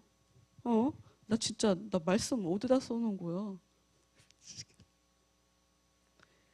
하여튼 할 수 있으면 믿는 자도, 택하심 받은 자도 미혹하려고 마귀가 그렇게, 악한 선지자들을 통해서 그렇게 역사하신다는 거예요. 나는 그런 거 하나도 안 놀래. 나한테 정말 대단한 거는, 내 진짜 일도 안 믿어졌는데 믿어지는 거. 어떻게 내가 믿을 수가 있지? 그럼 내가 어떻게 믿으려고 노력해서 믿는 것도 아니고, 내가 안 믿어보려고 아닐 거야. 뭐 해도 너무 맞아. 이거 은혜가 나한테 와서 나로 하여금 하나님을 믿게 만들고 나를 변화시킨 거라. 난 내가 볼 때 진짜 대단한 일은 사람이 변하는 거. 내 안에 성령께서 역사하시는 거. 어떤 사람이든 간에 하나님이 역사하실 수 있죠. 근데 처음 아는 사람들한테 일을 안 하시고 나한테 오셔서 나로 하여금 하나님이 살아계심을 확실히 보여주시고, 내가 하나님을 진짜 믿게 만들고, 나로 하여금 눈물을 펑펑 흘리면서 제가 주님을 사랑한다고 막 말하게 만들고. 저는 여러분 아실지 모르겠지만 저는 표현력이 참 부족해요. 그래서 하나 얘기하자면, 우리 남편이 과거에 삐진 적이 있어요. 왜 삐졌냐? 당신은 나한테 사랑한다고 얘기를 하지 않아. 표현을 하지 않아. 항상 자기가 먼저 한대. 그러면 나도 그런다는 거예요. 나 그 말을 듣고 알았어. 아, 내가 사랑한다고 표현을 안 하는구나. 근데 실제로 내가 우리 애들 키우면서도 사랑한다고 내 표현을 많이 안 했어요. 인색해. 여러 가지 이유가 있겠지만, 일단 내가 그런 얘기를 들어본 적이 없고, 뭔가 어색해서 사랑한다, 사랑해 이런 걸 잘 못하는 사람이에요. 근데 기도만 하면, 그 은혜만 내 안에 역사를 하면, 내가 찬양을 하면 막 눈물을 펑펑 흘리면서 내가 주님을 사랑한다고 고백을 하니까, 이게 내가 그런 고백을 하면서도 내가 이해가 안 되는 거죠. 내가 왜? 몰라요. 나는 내 안에 어떤 일이 일어나는지 모르지만 그분이 내 안에 오셨구나 하는 건 알아요. 그리고 나로 하여금 그분을 절대적으로 의존하게 만들었구나 하는 그런 걸 알아요. 그래서 나도 모르게 내가 무슨 영안이 열려갖고 하나님이 내 안에 오셔서 내 안에 뭐 사랑하는 마음을 불어넣어 주시고, 몰라. 그거 하나하나 세세히 디테일하게 얘기할 수는 없어요. 그러나 전과 다른 내가 돼버렸다고. 내가 은혜를 경험해서 내가 진짜 하나님을 믿는 사람이 되어버렸다고요. 나한테는 이것보다 더 뚜렷한 하나님의 역사의 표적, 하나님의 역사하신다는 표적이 없는 거예요. 그러니까 다시 말씀드리지만 성경에서 표적, 기사, 이적 이런 얘기를 굉장히 많이 하는데 이것을 사람들은 겉으로 눈으로 보여지는 대단한 일이라고 하는 편견을 가지고 본단 말이에요. 그러니까 진짜 하나님이 대단한 일을 벌이셔도 그게 대단한 일인지 자체를 몰라. 왜? 내가 대단한 일이라고 생각해야 대단한 일이거든. 내가 대단한 일이라고 생각해야 대단한 일이라고요. 그러니까 내가 편견을 갖고 있기 때문에 하나님이 어떤 일을 하시는지 도통 이해할 수가 없는 거가 돼버리는 거죠. 어찌됐건 다시 말씀드리지만 이 표적의 진짜 의미는 믿어라예요. 믿어라. 믿게 되는 거. 표적을 주신 이유는 그냥 믿게 되는 거예요. 그러니 믿으려고 한다는 그 명분을 가지고 나 믿을 거니까 나한테 좀 표적을 보여봐라. 이거 자체가 말이 안 되는 거예요. 왜냐? 믿으려고 하는 것은 그들의 의지로 되는 것이 아니라 하나님의 역사가 거기에 개입하셔야 되는 거거든. 그러니까 우리는 이 시대적인 표적, 겉으로 보여지는 이 현상, 사건, 여기에 집중하는 것이 아니라 이것을 통해서 하나님이 과연 이야기하고 싶으신 것이 무엇인지 그 깊은 곳을 찔러볼 수 있는, 그 깊은 곳을 분별해 볼 수 있는 그 분별력을 우리가 가져야 되는 게 우리한테 중요한 거예요. 그래서 예수님이 너희들이 보이는 것은 그 분별하면서 야, 나를 보고 와, 예수가 왔다 갔으니 안 믿는 사람 다 죽었어. 이러고 하나님이 일하겠구나. 그거를 니들이 못 깨닫는다. 지금 예수님이 그 얘기를 하신 거였거든요. 너희들이 시대의 표적을 분별을 못한다. 보이는 것 보고 아는 척은 되게 많이 하고 날씨 보고 내일 날씨가 어떻겠다. 아침에 날씨를 보면서 저녁 날씨, 오늘 날씨는 어떻겠다. 이러고 아는 척은 되게 많은데 나를 진짜 내가 누군지 모르니까 내가 왔다가 간다는 것은 예수 죽인 애들 다 죽여버릴 거야. 이러고 하나님이 역사하시게 될 거다 하는 니네들이 그걸 모르는구나. 예수님이 그 얘기를 하고 계시는 거란 말이지. 어찌됐건 이 시대적인 표적, 성경은 그럼에도 불구하고 그분이 오시기 전에 많은 일들이 일어난다라고 얘기하고 있고, 맞아. 아까 그 얘기 안 했지.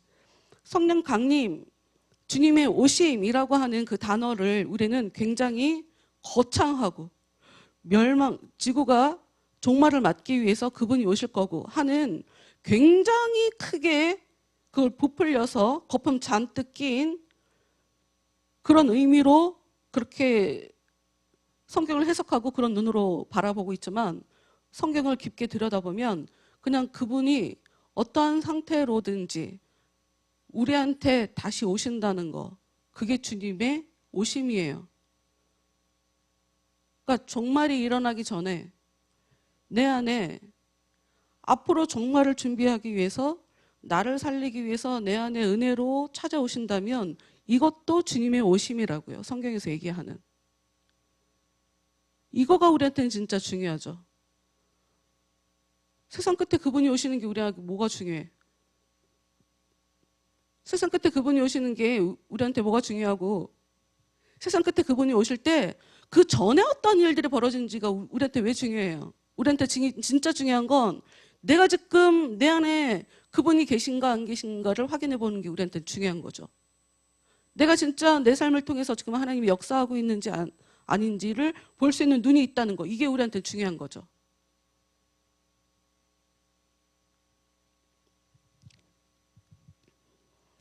다시 오심에 대해서도 강림이라고 얘기하는 이 말로 사용하고 있지만 성경은 그래요. 총 지금 마태복음의 24장에 4번을 요거를 반복해서 쓰고 있는데 27절에 번개가 동편에서 나며 서편까지 번쩍임 같이 인자의 임함도 그러하리라. 번개가 동편에서 나서 서편으로 번쩍인데 동쪽에서 서쪽으로 순식간에 번개가 번쩍하는 거라는 거죠. 근데 인자, 그분의 오심도 이러하리라. 굉장히 여러 가지로 해석할 수 있을 것 같아요. 순식간에 일어난다. 종잡을 수 없게 일어난다. 그리고 우리가 잘 알고 있는 성령의 역사에 대해서 성경이 얘기할 때 바람이 임으로 불며 어디서 와서 어디로 가며 뭐 이런 말씀을 혹시 여러분 기억하실지 모르겠지만 거기서도 중요한 건 성령은 우리가 종잡을 수 없다. 임의로, 성령 맘대로. 아까 얘기했지만 시대의 표적을 얘기하면서 가장 중요한 게 하나님의 주권이다라고 말씀드렸죠.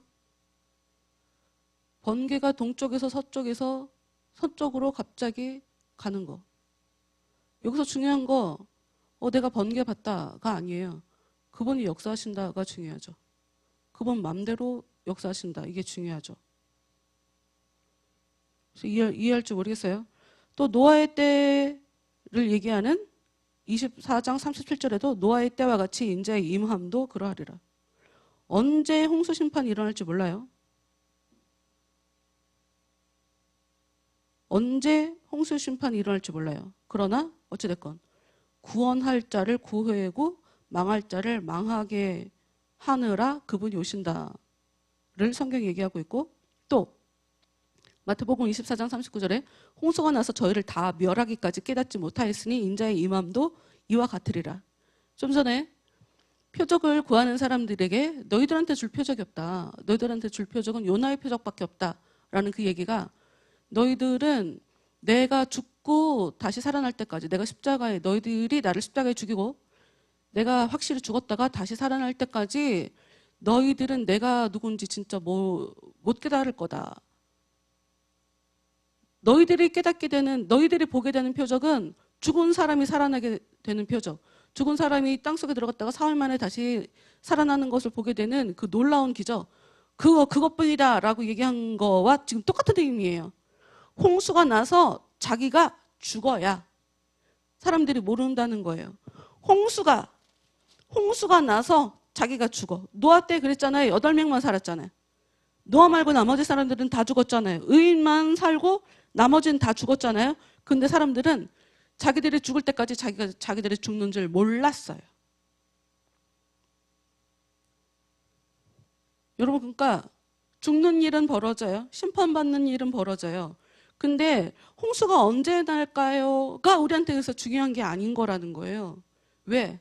하나님은 홍수 반드시 심판은 버리실 거고, 하나님은 당신의 세상을 당신 스스로 본인이 답답해서라도 그냥 넘어가지 않아요.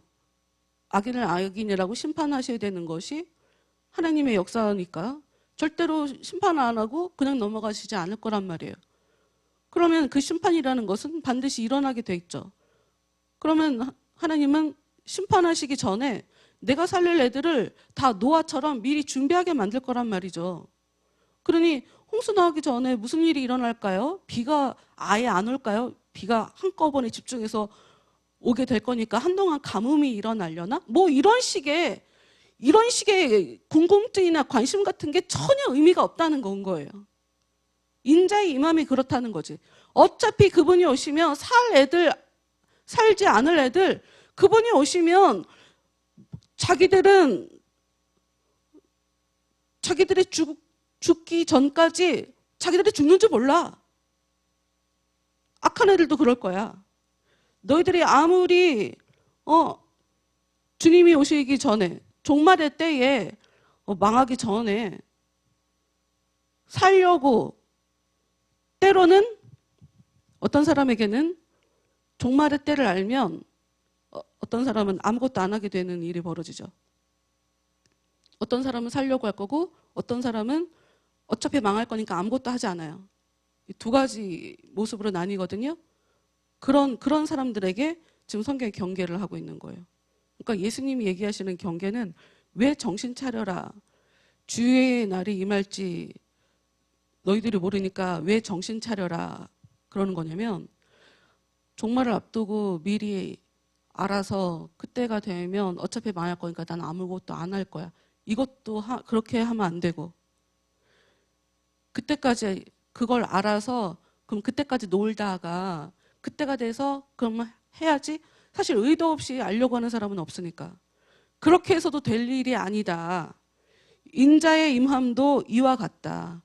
내가 오면 하나님이 노아와 8식구, 노아와 7식구, 이 총 8명을 살리기 위해서 노아에게 200년을 배를 짓게 했다 하는 말씀을 이제 성경을 얘기하고 있으니까 200년 전부터 미리 준비하고 계셨던 거예요. 준비하게 만드린 거지.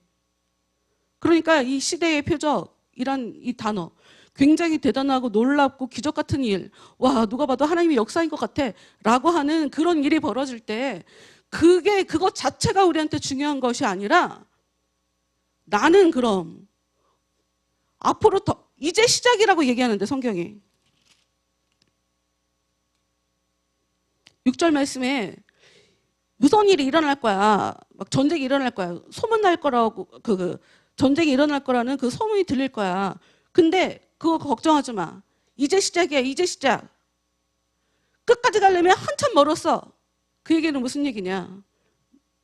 너가 어떤 이 삶 속에서 이렇게 살면서 어떤 대단한 일을 겪었을 때 네가 그것 때문에 다 죽었네. 그럼 그걸로 끝이야. 그걸로 끝이야. 그런데 그래. 이걸로 시작인 거야. 이걸로 아직 끝은 아니라고 그랬어. 이 말씀을 믿으면서 예수님 말씀처럼 아직 끝은 아니라고 했어. 살 방법이 있을 거야. 라고 한다면 하나님이 살려주겠다 하는 그런 얘기인 거예요. 너가 굉장히 큰 일이 벌어졌어. 내 입장에서는 그게 큰 일이 아니거든. 나는 너한테 계속적으로 더 큰 일도 할 수 있으니까, 더 힘든 일도 너한테 벌일 수가 있으니까. 근데 네가 지금 작은 일 때문에 마음이 허물어졌잖아. 이것도 힘든데 더 큰 일이 벌어질 때 네가 내 앞에서 살아남겠니?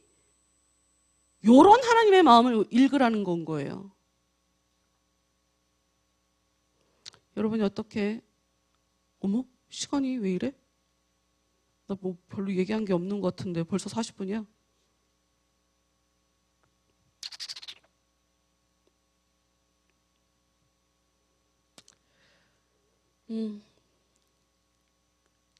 성경은 지속적으로 종말을 얘기해요.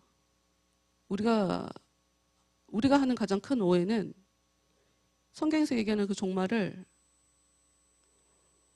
우리 안에 은혜로 찾아오시는 그 분도 그분이, 그러니까 우리 안에 내가 주님의 은혜를 구해서 그분이 내 안에 찾아오시는 성령의 찾아오심도 성령에서 볼 때는 강림, 종말의 사건이란 말이에요. 그 똑같은 사건인데 이걸 우리는 다른 거라고 생각해요. 우리는 내 안에 그분이 찾아오시는 것은 별거 아닌 거라고 생각하고, 이걸 별거라고 생각했으면 우리가 울며 불며 하나님께 은혜 달라고 기도했겠죠. 여러분, 이걸 별거라고 생각하지 않으니까, 은혜 받는 걸 별거라고 생각하지 않으니까 예배를 못 드린다고. 먹고 사는 것 때문에 바빠서. 이걸 별거라고 생각하지 않는 거예요. 우리는 대단한 일이라고 생각하지 않는다고. 근데 하나님이 볼 때는 우리 안에 성령께서 찾아가시는 것이나 지구를 폭삭 망하게 하려고 그분이 나타나시는 것이나 똑같은 일이란 말이에요. 성경은 이걸 똑같은 일로 보고 있다고. 근데 우리는 이걸 다른 거라고 생각하니까 거기서 오해가 발생을 하는 거죠. 알기는 아는데 엉뚱한 걸 아는 거지. 예수님이 오셨는데, 예수님이 오시는 걸로 이미 하나님의 나라를 시작하신 건데, 예수님이 오신 건 알겠고요. 하나님의 나라는 언제 시작되나요? 이런 식으로 많은 사람들이 예수님을 보는 바람에 뭐야, 내 생각이랑 왜 이렇게 달라? 하나님이 얘기하는 하나님의 나라를 우리 생각하는 것대로 안 그려지네? 그럼 내가 틀렸을 거다. 우리가 생각하는 하나님의 나라가 착각이었나? 구약 성경을 통해서 우리가 연구했던 그 하나님의 나라를 우리가 착각했었나? 를 생각했으면 참 좋았을 걸. 그렇게 생각하지 않고, 뭐야, 우리가 해석한 대로 말씀을 통해서 알게 됐던 그 하나님의 나라대로 예수님이 일을 안 하네. 그 예수님 가짜네. 이러고 죽여버렸단 말이에요. 보이는 게 전부가 아니에요. 나타나는 게 전부가 아니라고. 우리한테 기적적인 일이 나타나는 건 그걸 통해서 하나님 믿어라예요. 많은 사람들이 내 시간이 좀 지났어도 이 얘기는 해야 되겠어. 교회 안에서 누군가 큰 은혜를 경험하면 뭐 그렇게 교만해진대? 하나님이 나 이렇게 사용했다고. 난 하나님이 이렇게. 신학대학 가면 또 이런 사람들이 많아요. 사연이 없는 사람이 없어. 신학대학에 오면 하나님이 나를 이렇게까지 막 쪼아서 신학을 하게 했다고. 네, 이 정도로 하나님이 나를, 내가 이 정도로 하나님 앞에 가치 있는 사람이라고.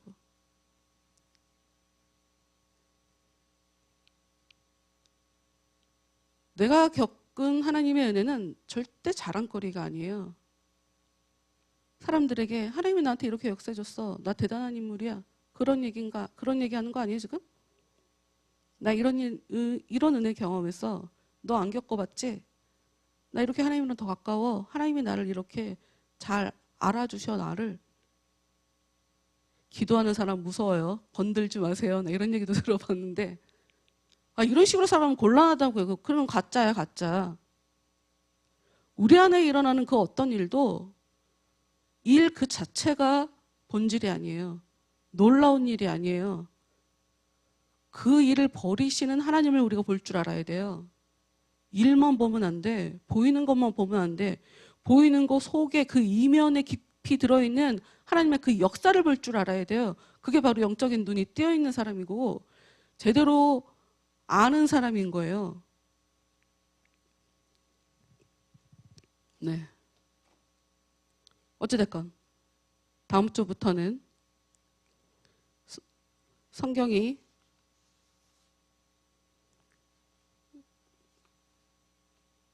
종말의 때에 이 세상 끝 날이 되기 전에 어떠한 일이 벌어진다라고 써놓은 이 성경들을 우리가 굉장히 많이 오해하고 있다라고 하는 것을 하나하나 좀 짚어가면서 볼 거예요.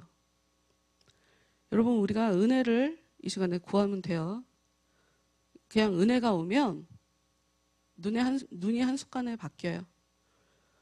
우리가 하나님에 대해서 오해하는 이유는 하나님을 잘 모르기 때문이에요. 여러분, 제가 여러분한테 깊게 설명할 이유가 없어요. 제가 그거 자주 느끼는데 어찌 보면 제가 필요 이상으로 말을 많이 하는 거예요. 설득할 이유가 없어요. 설득할 필요가 없어요. 여러분이 기도하고 은혜를 경험하고 성령이 내 안에 오시면 그쵸? 그거 경험했죠? 굉장히 단순해요. 성령이 직접 여러분에게 모든 것을 알려주시는 거예요. 그리고 여러분, 저를 보지 마시고 여러분이 지금 누구를 믿고 있는지, 내가 진짜 하나님을 믿고는 있는지 그것에 집중하면서 기도하시기 바래요. 그리고 내가 진짜 하나님을 제대로 알고 있는지 그거를 놓고 기도하시기 바래요. 머리로 아는 게 아니에요. 내가 하나님을 제대로 믿는다? 그게 진짜 아는 거예요.